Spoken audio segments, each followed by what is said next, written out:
मनुष्य जीवन की सबसे बड़ी समस्या है कि जिस जगत में मनुष्य रहता है वह अनेकानेक कष्टों और समस्याओं से भरा हुआ है।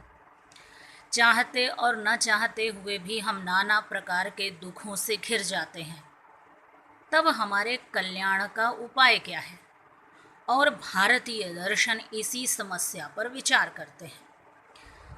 परंपरावादी भारतीय दर्शनों में मानव कल्याण के 4 मार्ग बताए गए हैं: ज्ञान, कर्म, योग और भक्ति।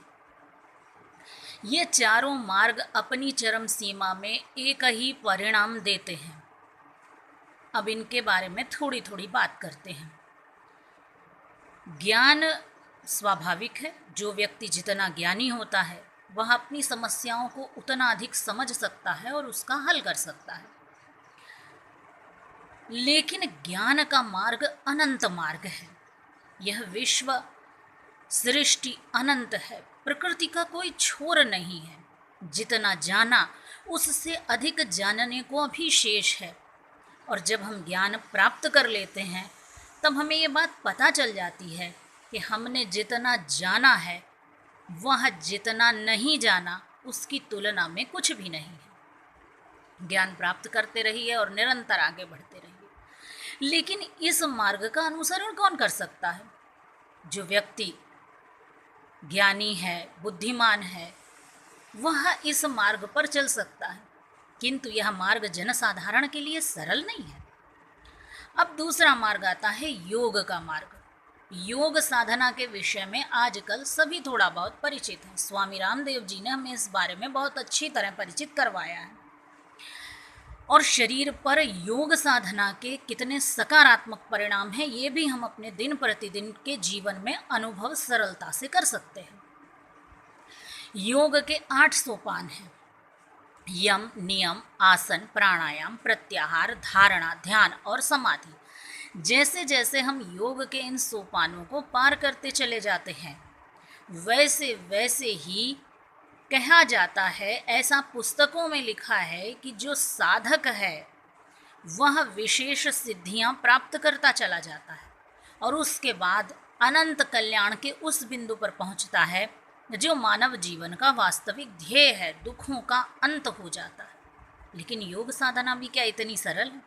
हम 30 दिन योग नहीं कर पाते, जबकि हमें मात्र आधा या 1 घंटा योग करना होता है। हम नहीं कर पाते। अब तीसरा बिंदु आता है कर्म का। भगवान कृष्ण ने गीता में कर्म का उपदेश दिया है, निष्काम कर्म का उपदेश दिया। लेकिन निष्काम कर्म इस भौतिक जगत में फंसे हुए जीव के द्वारा निष्काम कर्म करना भी क्या सरल है? कर्म 2 तरह का होता है, एक निष्काम कर्म और दूसरा सकाम कर्म। निष्काम कर्म का कोई फल नहीं होता, जबकि सकाम कर्म जो होता है वह भले ही शुभ क्यों ना हो। ये जो बात कही जाती है जैसा कर्म करोगे वैसे फल की प्राप्ति होगी, तो ये केवल अशुभ कर्म के लिए ही नहीं है, ये शुभ कर्म के लिए भी है। शुभ कर्म करे मनुष्य या अशुभ कर्म करे उसे फल की प्राप्ति होगी और वह फल आत्मा को भोगना होता है, लेकिन भोगता वह शरीर के माध्यम से है। यानी बार बार जन्म लेना ही पड़ेगा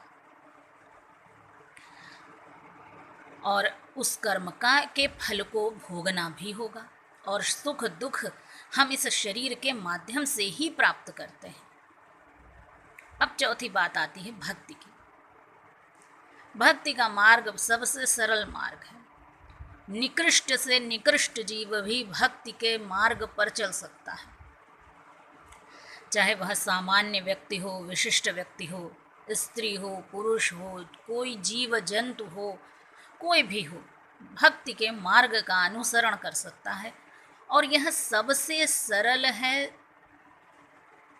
अबोध से अबोध मनुष्य, जिसके पास कोई ज्ञान नहीं है, जिसने कभी कोई साधना नहीं की है, जो इस भव सागर में फंसा भी हुआ है और अपने सकाम कर्मों के माध्यम से अच्छे जीवन की आशा भी रखता है, वो भी भक्ति कर सकता है। और भगवान ऐसे भाव से, सरल भाव की भक्ति से निष्काम कर्म का उपदेश देने वाले, गीता का उपदेश देने वाले हमारे भगवान कृष्ण भी कैसे बंधे हैं, उस कच्चे धागे से कैसे बंधे हैं। ऐसे सर्वशक्तिमान प्रभु जो सर्वव्यापक हैं, सर्वज्ञ हैं, सर्वलोक महेश्वर हैं, जगदीश्वर हैं, वो भक्ति के कच्चे धागे से कैसे बंधे हैं। हमारे भक्त कवियों ने इसे लिखा है।